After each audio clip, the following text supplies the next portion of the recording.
আসসালামু আলাইকুম রহমতুল্লাহি বারাকাতুহু। তোমাদের প্রিয় উপন্যাস সঙ্গীন প্রেরণা শক্তি সুরায়া রাফা পর্ব 6। আজ রোববার। প্রতিদিনের মতো আজও পড়ন্ত বিকেলে তীর্যক সূর্যকিরণ হানা দিয়েছে খোলা আঙ্গিনার ন্যায় মহলের বিস্তার ছাদ জুড়ে। বসন্তের দক্ষিণা বাতাসে পত করে উঠছে রশিতে শুকাতে দেওয়া সারি সারি জামা কাপড়। সেগুলোই নিতে এসেছে অরু। তবে ছাদে পা রাখতেই মনটা কেমন উদাসীন হয়ে গেল ওর। পায়ে পা এগিয়ে গিয়ে বসে পড়ল শ্যাওলা পড়া চ্যাপ্টার রেলিংয়ের উপর। বসার দরুন হাঁটু অবধি চুলগুলো ধুলো ময়লা জমা মেঝেতে গিয়ে ঠেকল।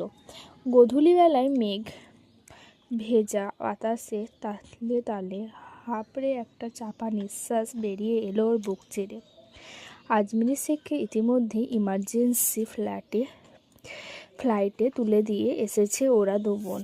ওদের ফ্লাইট রাতে, আর কয়েক মুহূর্ত মাত্র। তারপর এই মহল বাগান বিলাসে ঘেরা বিশাল বাড়ির পেছনে সুপারি বাগান, সামনের বিশাল গেট, সব কিছু মানবশূন্য হয়ে পড়বে। প্রিয় ক্যাম্পাস, প্রিয় বান্ধবী, আর সবচেয়ে প্রিয় নিখিল ভাই, সবাইকে ছেড়ে বহু দূরে পাড়ি জমাবে অরূপ। অচেনা দেশে সব অচেনা মানুষের ভিড়ে সাদামাটা বাঙালি অরুর জন্য কি অপেক্ষা করছে কে জানে।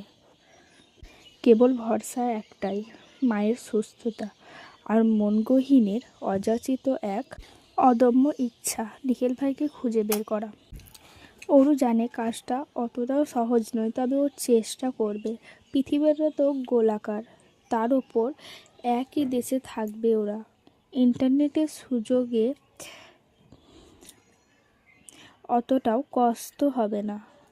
ব্যাপারটা ভাবতেই বিষণ্ণ মুখে এক চিলক হাসি ফুটে উঠল অরুর। আমি আসছি নিখিল ভাই, ঠিক খুঁজে বের করে নেব আপনাকে।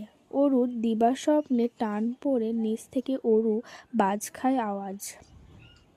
কী রে অরু, হাওয়া হয়ে গেলি নাকি? নিচের নাম, নয়তো আমি ব্যাগ গুছিয়ে এয়ারপোর্টে চললাম। Time flights. Yes it is. এই যেন 24 ঘন্টা আগেও অরু পুরান ঢাকার নাম করা একটি বাড়ি কীর্তিকুঞ্জের ছাদের কোণে দাঁড়িয়ে ঝিরিঝিরি হাওয়া খাচ্ছিল।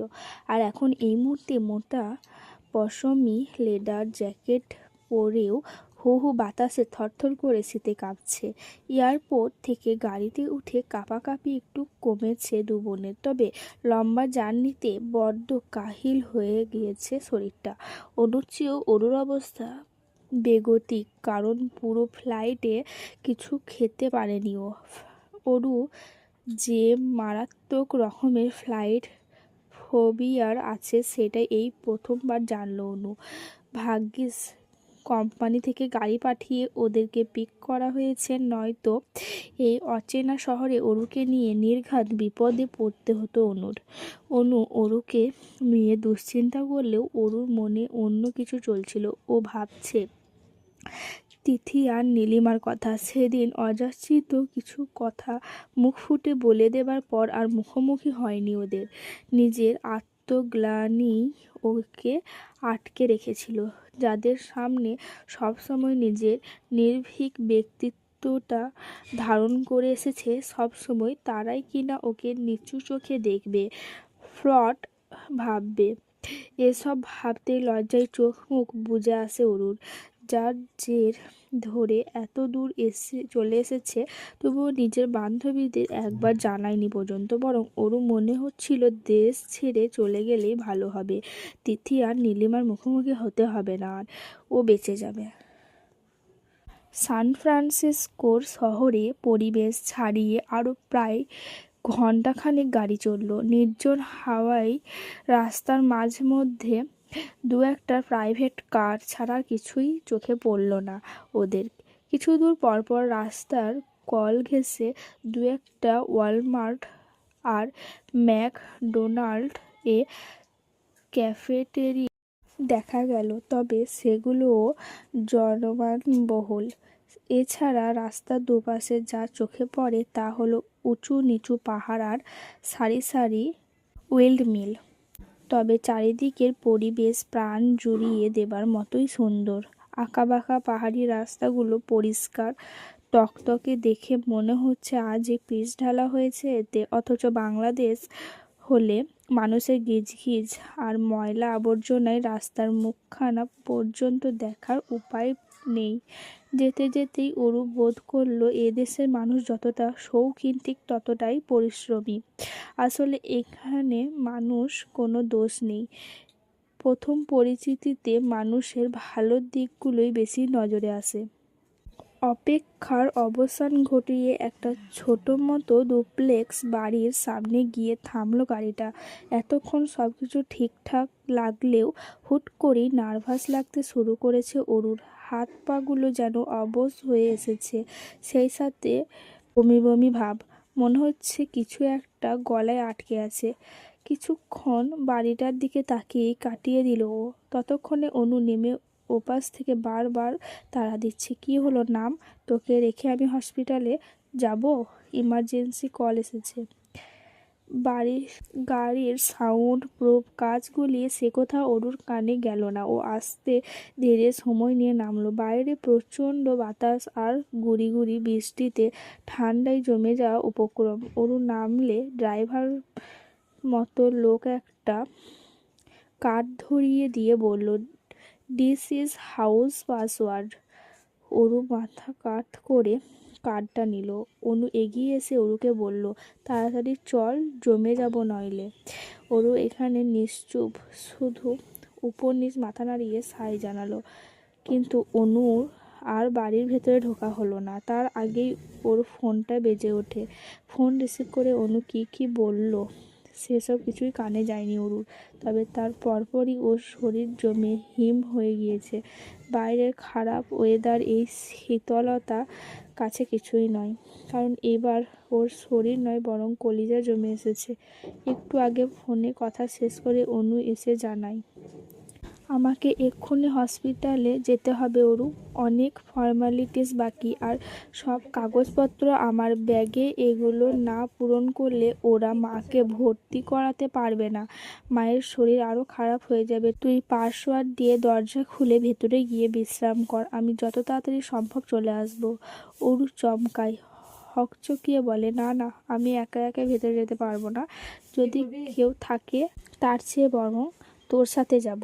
পাগলামি করিস না অরু, বাইরের অবস্থা দেখেছিস?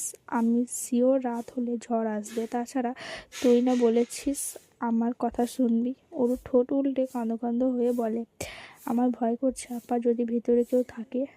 আমি যতদূর জানি কেউ বাড়িতে নেই, নয়তো ড্রাইভার পাসওয়ার্ড দিত না। আর যদি থেকেও থাকে তুই নিজের পরিচয় দিবি, কোনো বোকামি করিস না, কেমন? অরু ঘাড় কাত করে সায় জানালো। অনু পুনরায় গাড়িতে উঠে পড়ে। যেতে যেতে বলে, সাবধানে থাকবি, প্রয়োজন হলে ফোন করবি। কিভাবে ফোন করব, আমার কাছে তো সিম কার্ডই নেই। মাথা নিচু করে বিড়বিড়িয়ে কথাটা বলল অরু। অচেনা দেশ, অচেনা শহর, অচেনা একটা বাড়ি। এখন আপাও চলে গেল। এর যে অসহায় বোধ হয় এই 18 বছরের জীবনে আর কোনোদিন লাগেনি অরুর। চারিদিকের অবস্থা বিগতিক। আকাশটা কালো মেঘে ঢেকে ঘুটঘুটে অন্ধকার হয়ে আছে। এখানে আর দাঁড়িয়ে থাকার উপায় নেই। তাই তো দুরু দুরু বুকে ফ্রেন্ডস গেটটা খুলে ফ্রন্ট এরিয়ার থেকে পা টিপে টিপে সদর দরজার সামনে গিয়ে দাঁড়ায় অরু। তারপর কার্ডে টুকিয়ে দেওয়ান পাসওয়ার্ড দিয়ে দরজা খোলেও। আশ্চর্য হলেও সত্য, পাসওয়ার্ডটা ছিল খুবই কঠিন। কে এত বুদ্ধি খাটিয়ে কৌশলী পাসওয়ার্ড সেট করেছে সেটাই আপাতত ভাবছে অরু। তবে ওর ভাবনা বেশিক্ষণ স্থায়ী হলো না। তার আগে সদর দরজা খুলে গেল। ভেতরে প্রবেশ করে চারিদিকে একবার ভালো করে চোখ বুলিয়ে নিল অরু। কেউ নেই বাড়িতে। লোকালয় ছাড়িয়ে অনেকটা নির্জন পরিবেশে ছোট্ট একটা ডুপ্লেক্স বাড়ি। নিচতলায় পুরো জুড়ে বিশাল হলরুম। তার একপাশে আধুনিক ধাঁচের কিচেন কাউন্টার। কাউন্টারের সামনে সেট করা দুটো বার স্টুল। কিচেন আর হলের মাঝে কোনো দেওয়াল নেই, বরং কিচেন কাউন্টারের সামনেই গোলাকার ডাইনিং হলের রুমে ঠিক অন্য মাথায় কিছু আধুনিক কারুকাজ করা নরম সোফা আর ডিভানের ওপর এবড়ো থেবড়ো হয়ে পড়ে আছে একটা কোবড়ো সাইজের কালো রঙের হেলমেট। তার সামনে বিশাল মনিটর, টিভি হবে হয়তো, কিন্তু এত বড় টিভি কে দেখে ভাই? ভুরু জোড়া কুঁচকে গেল অরুর। সামনের দিকে ভালো করে পর্যবেক্ষণ করে পেছনে চাইল ও দেখলো দক্ষিণ দিকের দেওয়ালটা পুরোটাই কাচের। অরু ঠোঁট উল্টে মিনমিনিয়ে বলল, বোরিং, প্রয়োজনের বাইরে কোনো জিনিসই নেই। এত সুন্দর বাড়িটা আমার হলে আমি মন ভরে সাজাতাম। আপাতত আর কিছুই দেখার ইচ্ছে নেই ওর, শরীরটা বড্ড ক্লান্ত। বাড়িতে কেউ নেই ব্যাপারটা বুঝে উঠতেই কাচুমাচু ভাবটা কমে গিয়ে ঝরঝরিয়ে দ্বিগুণ ক্লান্ত নেমে এসেছে শরীর জুড়ে। কাচের চকচকে সিঁড়ি বেয়ে ওপরে উঠে কোনো মতে ভারী জামাকাপড় পাল্টে প্লাজো আর টি শার্ট গায়ে জড়িয়ে শরীরেটাকে ছেড়ে দিল নরম বিছানা আর কমফর্টের ভাঁজে। অরু, এই অরু, অরু! সুন্দর ভেলভেটের ন্যায় নরম বিছানার মধ্যে থেকে নেড়ে চেড়ে উঠল ঘুম কাতুরে অরু। অরু! অনেক দূর থেকে আপার আওয়াজ ভেসে আসছে। মনে হয় সকাল হয়েছে, তাই তো প্রতিদিনের মধ্যে এত ডাকাডাকি। কিন্তু আজ ঘুমটা বড্ড ভারী লাগছে, চোখ খোলাই যাচ্ছে না। এত নরম কেন লাগছে বিছানাটা? মনে হচ্ছে শরীরটা টানছে নিজের দিকে। অনু আবারও ডাকে শব্দ করে, অরু ওঠ! ঘুমের মাঝে অরু বলে ওঠে, ঘুমাতে দে না আপা, এই বিছানাটা অনেক নরম, আর এই কুশনের এর গন্ধটা চন্দন কাঠের মতো। এই বলে কুশনের নাক ডুবিয়ে আবারও লম্বা শ্বাস টানে অরু। এদিকে অরুর কাণ্ডে অনুর লজ্জায় জানজাজাই অবস্থা। ও চোখ খিচে অস্পষ্ট সুরে বলে, অরু ওঠ! এটা তোর রুম নয়, আর না তুই বাংলাদেশে আছিস। আমরা আজ সন্ধ্যায় আমেরিকা এসেছি, ভুলে গেছিস? আর এই মুহূর্তে তুই অন্য কারো রুমে ঘুমিয়ে আছিস। অনুর শেষ কথাটা একেবারে ছাক্কা লাগার মতোই অরুর মস্তিষ্কে গিয়ে লাগলো। সঙ্গে সঙ্গে ধরফরিয়ে উঠে বসলো অরু। মুখের কোণে জমে যাওয়া লালাটুকু মুছে শুষ্ক ঢোক গিলে হাঁপাতে হাঁপাতে বলল, কি বলিস আপা? কার রুমে আমি? অনু আর চোখে দরজার দিকে দেখালো। অরু ওর দৃষ্টি অনুসরণ করে সেদিকেই চাইল। দেখলো ফুল সিল্ক সাদা টি শার্ট আর ব্ল্যাক ট্রাউজার পরিহিত লম্বা মতো লোক। অরু এক পলকে এই সুদর্শন পরিচিত মুখটা ধরতে পেরেছে। এটা অন্য কেউ নয়, বরং স্বয়ং জায়ান কৃত্তিক চৌধুরী। অরুর মাথাটা ভ ভ করে ঘুরছে। কি করেছে ও এটা? কার বিছানায় এতক্ষণ ধরে ঘুমিয়েছে? এই মুহূর্তে দরজার বাইরে থেকে ওর দিকে অনুভূতিহীন দৃষ্টি তাকিয়ে আছে লোকটা। নিষ্প্রভ শীতল চাহনি, কিন্তু বরফ কেটে ফেলার মতোই ধারালো তার তীক্ষ্ণতা চোখ দুটোতে। কি আছে ওই চোখে? রাগ, বিরক্তি, কৌতূহল, নাকি অন্য কিছু? ধরতে পারল না অরু। পাচ্ছে শুধু আস্তে করে ভয়ার ঢোক গিলতে। তাড়াতাড়ি চল, আমাদের রুম অন্য পাশে। অনু তাড়া দিতেই অরু তড়িঘড়ি করে উঠে অনুর পেছন পেছন চলে যায়। যাওয়ার সময় খুব সতর্কে আরও একবার পেছনে তাকায় ও পেছনে তাকাতেই হুট করে চোখাচোখি হয়ে যায় ওই রহস্যের ঘেরা চোখ দুটোর সাথে। সঙ্গে সঙ্গে হৃদয়টা কেঁপে ওঠে ওর। করিডোরের মাঝ বরাবর পকেটে হাত গুজে দাঁড়িয়ে এখনও একইভাবে তাকিয়ে আছে কৃত্তিক। অরু আর তাকানোর সাহস পেল না। দাঁত দিয়ে নখ কামড়াতে কামড়াতে দ্রুত অনুর রুমে ঢুকে পড়ল। ওরা চলে গেলে কৃত্তিক ও নিজের রুমে পা বাড়ায়। রুমে ঢুকতেই ফ্লোরে পড়ে থাকা মেয়েদের কাপড় চাপড় পা আটকে যায় ওর। সেগুলো এক প্রকার ইগনোর করেই বিছানায় গা এলিয়ে দিল ও। কুশনটা এখনো অরুর লালায় ভিজে আছে। তার ঠিক পাশে সুতোর মতো আটকে আছে একটা লম্বা চুল। কৃত্তিক চুলটা হাতে তুলে ধরে, স্বাভাবিকের চেয়েও বেশ লম্বা চুলটা। খানিকক্ষণ ওটাকে উল্টে পাল্টে নিয়ে ভুরু কুটি করে কৃত্তিক বলে, এত বড় কবে হয়ে গেল? নবদিগন্তের সূচনা হয়েছে ধরণীতে, তবে আজকের সূচনাটা বেশ অন্যরকম। পাখির কিচিরমিচির, ভোরের নরম রোদ, কাচের জানলার ফাঁক গলিয়ে সূর্যের ম্যাজিক্যাল আলো ছায়া, কিংবা অনুর গলা ঝেড়ে বাজখায় চিৎকার, সব কিছুই অনুপস্থিত আজ। ফোনের সকাল 9টার অ্যালার্ম বেজে যাচ্ছে অনবরত। ওর চোখ মেলে হঠাৎ হয়ে শুয়ে শুভ্র সিলিংয়ের পানে চেয়ে আছে। আজ আর অ্যালার্ম ওর ঘুম ভাঙাতে পারেনি। ওরা পৃথিবীর উল্টো দিকে আছে। সেই হিসেবে বাংলাদেশে এখন সন্ধ্যা রাত। রাত দিনের এই তারতম্যের কারণেই সারা রাত এপাশ ওপাশ করে নির্ঘুম কাটিয়ে দিয়েছে অরু। তার ওপর রাতের ওই ঘটনার কথা নেই, বার্তা নেই, একেবারে সিংহের গুহায় গিয়ে হাজিরা দিয়ে এসেছে। কি সাংঘাতিক! ভাবলে এখনো পিলে চমকে ওঠে অরুর। সকাল 9:35। অনু একটু আগেই রেডি হয়ে বেরিয়ে গিয়েছে হসপিটালের উদ্দেশ্যে। বলেছে কি একটা জরুরি কাজ আছে, তাই সকাল সকাল যাচ্ছে। বয়সের তুলনায় অনুর মধ্যে ম্যাচুরিটি ভাবটা অনেক বেশি। দায়িত্বজ্ঞানের দিক দিয়ে সবসময় সচেতন সে। আসলে বাস্তবতা যার দরজায় বেশি হানা দেয়, সেই তত বেশি ম্যাচিওর হয়। এখানে বয়সের কোনো হাত নেই। ওরু তখনও শুয়েই ছিল, উদাসীন হয়ে কি জানি কি ভাবছিল। তখনই নিচ থেকে এক অপরিচিত কণ্ঠস্বর কানে ভেসে এলো। ওর গলার আওয়াজ শুনে মনে হচ্ছে পুরুষ মানুষ। লোকটা নিচ থেকেই হাঁক পেরে পেরে ডেকে চলেছে তখন থেকে। যে কে? এ যে কে? আমি জানি তুই রুমে আছিস, নিচে নাম এক্ষুনি, নইলে কিন্তু আমি উপরে চলে আসবো। ইম্পর্টেন্ট কথা আছে ইয়ার। লোকটা আবারও ডাকতে যাবে, তখনই উপর থেকে ভেসে আসা মেয়েলি রিনরিনে কণ্ঠস্বর শুনে হকচকিয়ে গেল সে। এই বাসায় মেয়ে কোত্থেকে এলো? ভুল অ্যাড্রেসে আসেনি তো? ওর রুম থেকে বেরিয়ে দোতলা করিডোরে দাঁড়িয়ে মালকিনের মতো করে গলায় আত্মবিশ্বাস জমিয়ে বলল, এখানে জেকে বলে কেউ থাকে না, ভুল ভাষায় নক করছেন।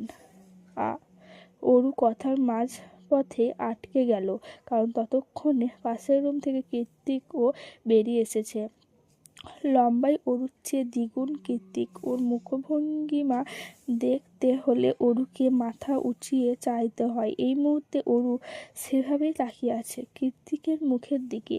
অনুভূতিহীন টকটকে ফর্সা মুখ, ফর্সা মুখশ্রী জুড়ে দুদিন ক্লিন শেভ না করা দাড়িগুলো মাথা চওড়া দিয়ে আছে। দাঁতে দাঁতে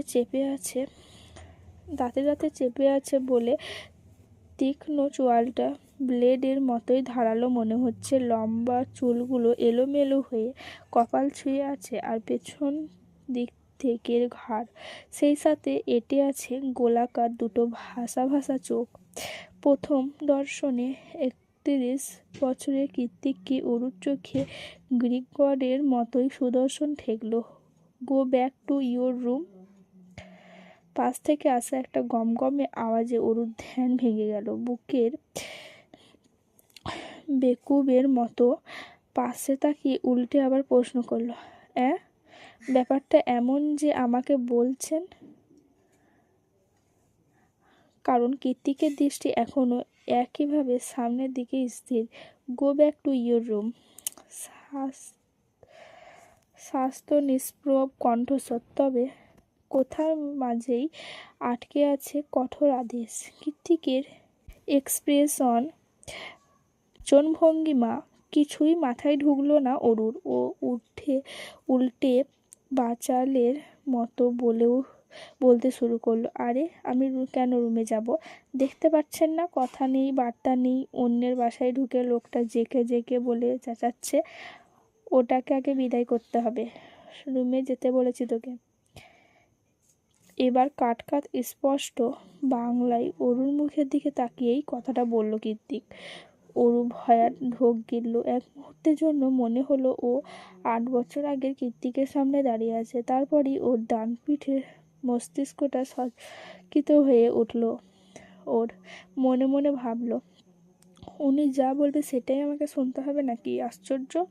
আমি ওনাকে ছোট আমি এখনো ছোট আছি যে ওনাকে ভয় পাবো? হুঁ।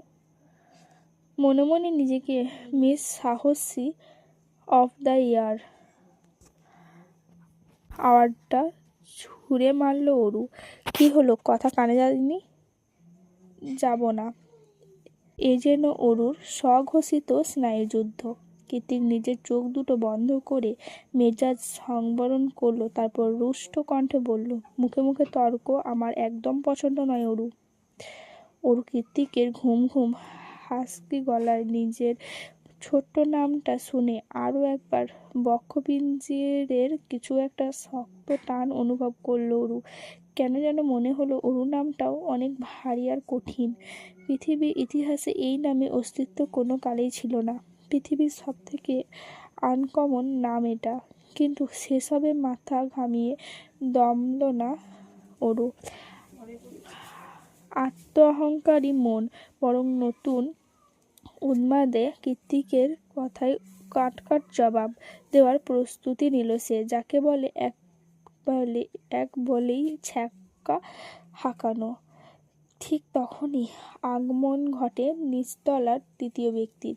কি রে, দেখছিস তখন থেকে দাঁড়িয়ে আছি, তবুও পকেটে হাত গুজে খাম্বার মতো দাঁড়িয়ে আছিস? আমাকে কি তোর মানুষ মনে হয় না? লোকটা এগিয়ে আসতে কৃতিক অরুর সামনে এসে ওকে আড়াল করে দাঁড়ায়। চম্বা চাওড়া গ্রিক গড শেপ ওয়ালা বডির অধিকারী কৃতিকের পেছন থেকে রোগা অরুকে তো দূরে থাক, ওর ছায়া পর্যন্ত দেখা যাচ্ছে না। অতঃপর কৃতিক বলে, কি চাই মানে? আমেরিকার সুপার মডেল সায়র আহমদের কি তোর ভিখারি মনে হয়? না, তবে ছ্যাঁচড়া মনে হচ্ছে। কি?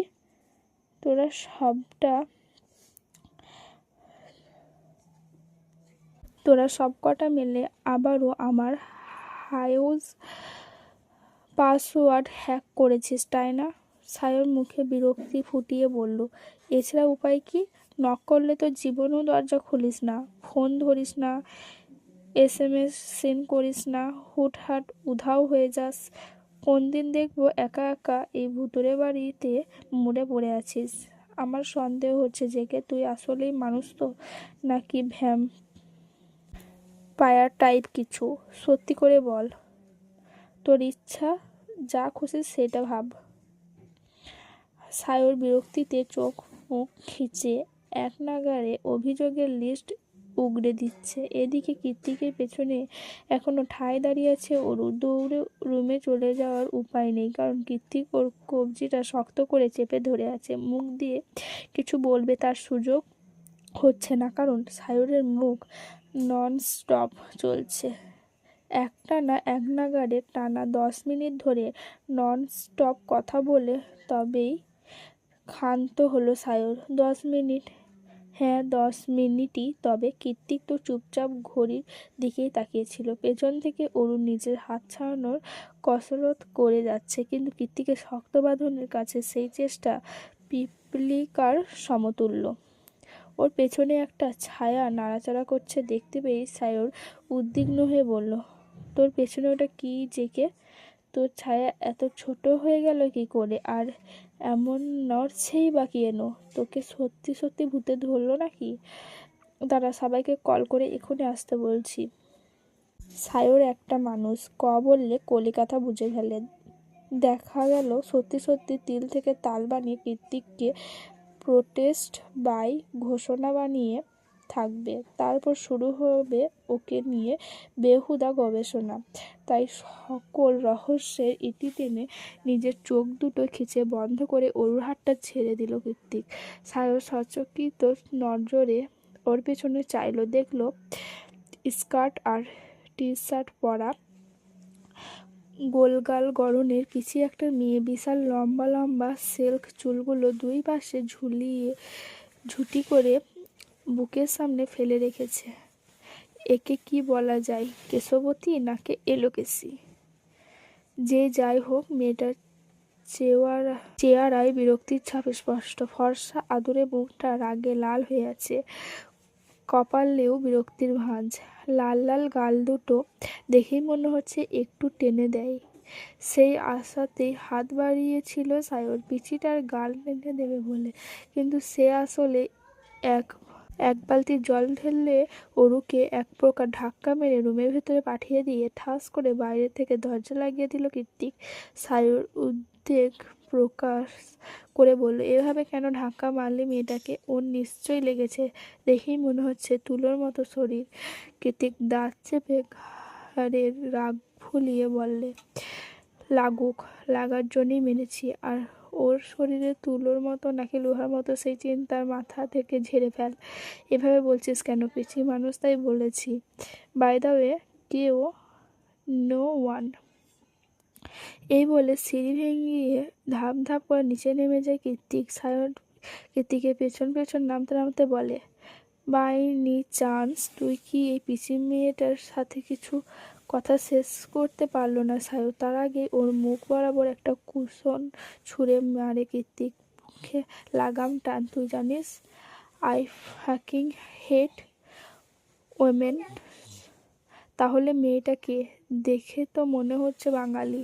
কৃত্তিক আর মনে বিভানে বসে পড়ল। তারপর টি টেবিলে 2 পা তুলে দিয়ে কানে হেডফোন লাগিয়ে মনিটরের ভিডিও গেম শুরু করতে করতে বললাম তো, no one. Treat her like a servant. সায়র বুঝল কৃত্তিক মেয়েটার ব্যাপারে কথা বলতে চাচ্ছে না। ওদিকে মিস্টার জায়ান কৃত্তিকের বলা প্রত্যেকটা কথা স্পষ্টভাবে কানে পৌঁছালো অরুর। ঢোক গেলার মতো করে প্রত্যেকটা অপমানজনক কথা গিলে নিল অরু। এর জন্য আপা কত কিছু করছে, আর ও এতটুকু সহ করতে পারবে না? তা কি করে হয়? একটু আগে লাগা ধাক্কাটা বেশ জোরেই ছিল। অসমান দেওয়ালে লেগে কনুইয়ের কাঁচটা ছিঁড়ে গিয়ে রক্ত বের হচ্ছে। রক্ত বের হয়ে টি শার্টের হাতটাও ছ্যাঁতছ্যাঁতে হয়ে গিয়েছে। তৃতীয় কথা গায়ে না মেখে পায়ে পায়ে এগিয়ে গিয়ে ওয়াশরুমের ট্যাপ ছেড়ে রক্তাক্ত জায়গাটা ধুয়ে নিল অরু। তারপর সামান্য অ্যান্টিসেপটিক আর অন টাইম ব্যান্ডেজও লাগিয়ে নিল। অরু বুঝে গিয়েছে এখন থেকে ঠিক এইভাবেই নিজের ক্ষত নিজেকেই সারাতে হবে ওকে। যা হয়ে যাক, আপাকে কিছুটি বলা যাবে না। পরবর্তী এপিসোড পেতে চাইলে কমেন্ট করুন।